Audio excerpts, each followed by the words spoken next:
Hey, everybody, and welcome to our deep dive. Yeah. We are going to be talking all about idioms and phrasal verbs. Yes. Which are That's right. those expressions that really can take your English to the next level. Absolutely. We have a ton of notes here. Yeah, we do. Looks like you guys are either prepping for the IELTS or just love learning new, exciting expressions in English. So we're going to dive right in and not just tell you what they mean, but really how to use them. Exactly. Naturally, so you can sound more natural.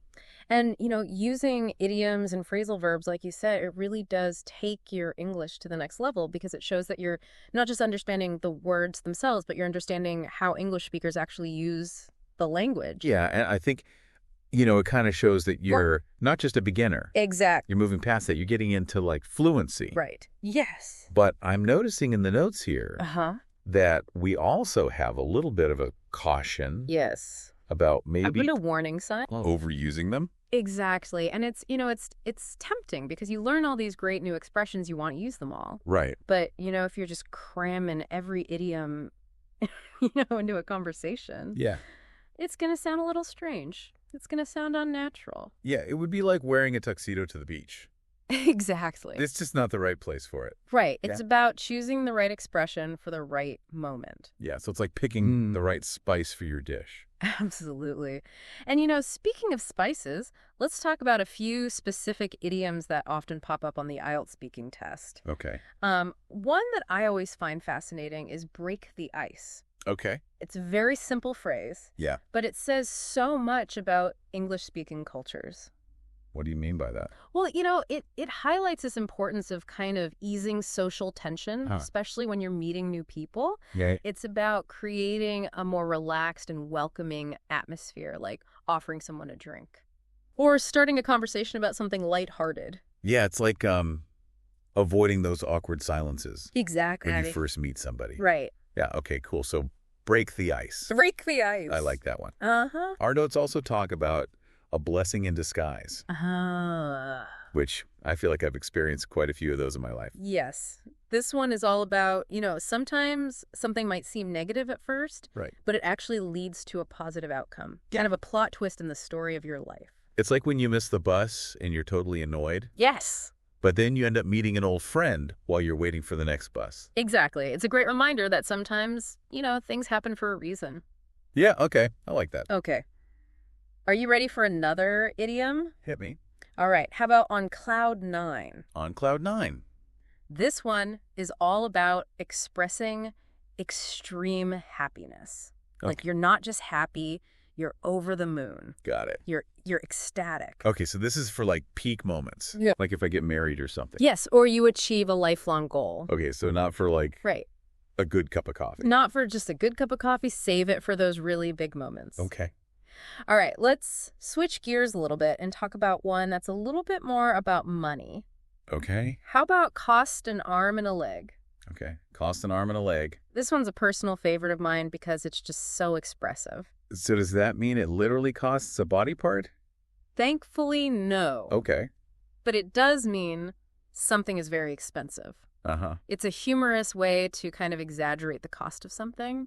So if I'm talking about I don't know, a fancy new car or a house. Exactly. Or maybe a vacation or a piece of technology. That new phone I've been wanting. There you go. That definitely costs an arm and a leg. All right. So we've talked about a few idioms, but our notes also highlight the importance of phrasal verbs for the IELTS speaking test. So are these just as crucial? Absolutely. Yeah. These are those little combinations of words that really add a lot of flavor and naturalness to spoken English. But they can be tricky because the meaning isn't always obvious from the individual words. Yeah, give up.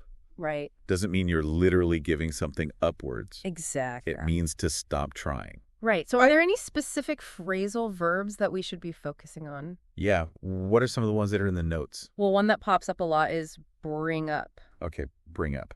And it simply means to introduce a topic or a subject into a conversation. Super versatile. You can use it in so many different situations. Okay. How about get along with? Okay. This one's all about relationships, so having a positive connection with someone. Oh, so with my family or my friends. Exactly. Or even your coworkers. Got it. Okay, let's move to a more practical one.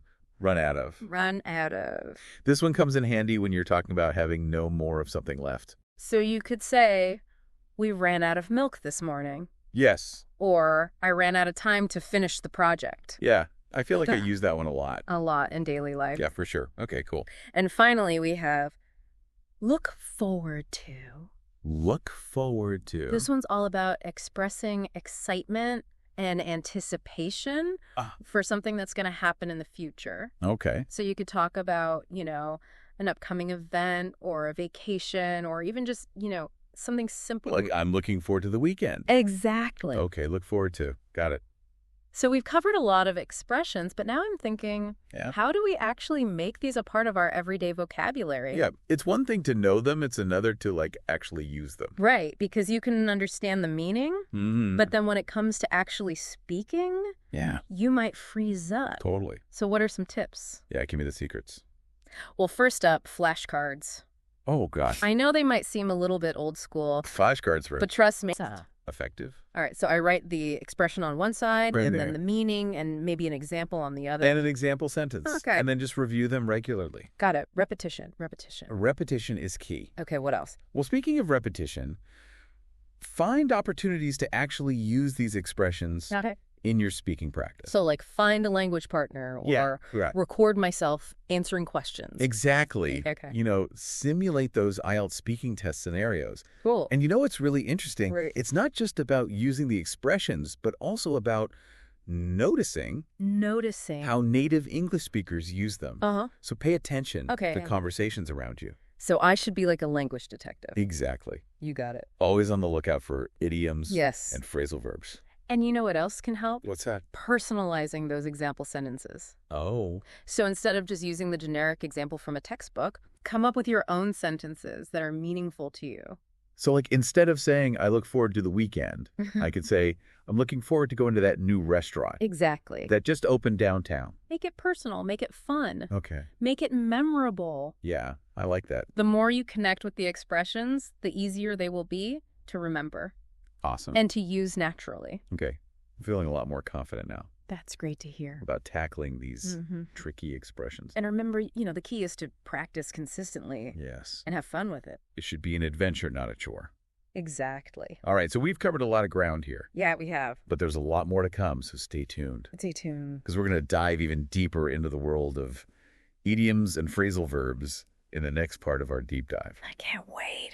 Welcome back, everybody, to our deep dive on idioms and phrasal verbs. Yes, welcome back. Before we took a little break, we were talking about how to make these expressions stick in our brains. Exactly. And how to actually use them correctly. And I think it's important to remember that context is everything. Yeah.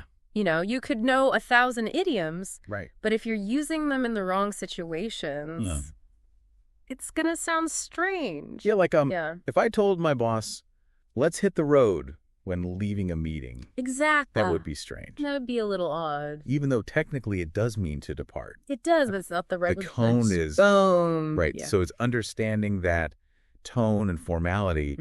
Some expressions are great for casual conversation, but they wouldn't be appropriate for maybe a formal setting. So, what are some examples of some that we might use every day? Oh, yeah. That wouldn't fly in a formal setting. Okay. I'm curious about this. Okay, well, a good example is spill the beans. Okay, spill the beans. Which means to reveal a secret. That's quite informal. Okay. You wouldn't use that on the IELTS, for example. It's like in a professional email. So spill the beans is for exactly. my gossiping sessions with friends. Yeah, there you go. Okay, but how do we know which ones are too casual? That's a good question. Or too formal? That feels tricky. It is a bit nuanced. Yeah. But I think a good rule of thumb is to consider the audience and the purpose of the communication. Got it. And if you're ever unsure, err on the side of caution. Yeah. Choose something a little more neutral. Okay, so it's dressing for the occasion, but with our language. Exactly. I like that. Okay. You wouldn't wear a ball gown to the gym. Right. You wouldn't use slang in a formal presentation. Okay. So same idea. Got it. I can visualize it. Good. All right. So speaking of formal settings. Yes. Our notes also mention the importance of understanding the grammar of phrasal verbs. Ah, yes. Especially for tests like IELTS. Yeah. I remember this was so confusing. When I was first learning English. It's definitely one of the trickier aspects of English grammar. Yeah. but it's worth mastering because remember those phrasal verbs? Yeah. They can be separable or inseparable. Okay, wait, hold on. Yeah. What did that even mean? So that means sometimes you can put other words between the verb and the preposition. Okay. And sometimes you can't. Okay. Can you give me an example? Because I'm not really sure I understand. So let's take look up. Okay, look up. So if you're searching for information, you could say, I looked up the word, or I looked the word up. Okay. Both are correct. So you can separate the look from the up. Right. Yeah. But now let's take run into. Run into. Okay. If you unexpectedly meet someone, you could say, I ran into my friend at the store. Right. But you wouldn't say, I ran my friend into at the store. That sounds like I did something bad to my friend. Exactly. It sounds a little strange. So that's an example of an inseparable phrasal verb. Okay, so how do we figure out which ones are separable and which ones aren't? That's the tricky part. Yeah. There's no magic formula. Right. You really learn it through practice and exposure. So more flashcards. More flashcards. More listening. More listening. More being a language detective. Exactly. Right. And don't be afraid to make mistakes. Yeah, that's true. That's part of the learning process. Right. You know, everyone stumbles when they're learning a new language. Yeah. The important thing is to learn from those mistakes and keep practicing. It's about the journey, not the destination. Exactly. I like that. Okay, is there any other golden nuggets you want to leave us with? I think the most important thing to remember is why we're learning this. Yes. It's not just about passing a test. Right. It's about enriching our understanding of the English language. Yeah. It's about being able to communicate more effectively and expressively. Yeah, and I feel like that's what this whole deep dive is about, is like unlocking new levels of fluency. Absolutely. And just having fun with the language. And having fun, exactly. All right, so on that note, we're going to take a little break. Yes. To let all of this sink in. Let it all marinate. And then we'll be back with the final part of our deep dive on idioms and phrasal verbs.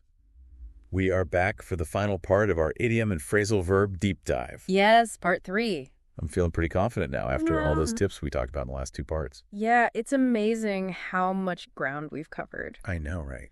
But you know what? I think we have a few more little gems from our notes. Okay, I'm ready. That we should share. Hit me with them. All right, so one thing that really stood out to me in our research was the importance of choosing idioms and phrasal verbs that are actually relevant to the topics that you might encounter on the IELTS. That makes sense. So you know it's not just about memorizing a bunch of random expressions. Yeah. It's about being strategic and using the right expressions for the right situations. So like if I'm asked about my hobbies on the IELTS, I should use idioms that relate to hobbies. Exactly. So, for example, you could use the phrasal verb get into. Okay, get into. As in, I recently got into photography. Oh, I like that. Or take up, as in, I'm thinking about taking up yoga. Yeah, that sounds way more natural than just saying I like photography. Exactly. It adds a little bit more color to your language. Okay, what about if I'm asked about my work? Yes. So if we're talking about work or career aspirations, you could use phrasal verbs like burnout.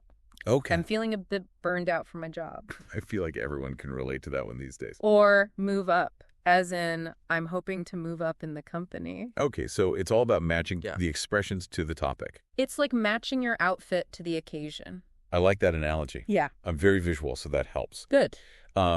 But it's not just about the general topic, right? Yeah. It's about matching it to the specific questions. Exactly. So let's say they ask you to describe a time when you were incredibly happy.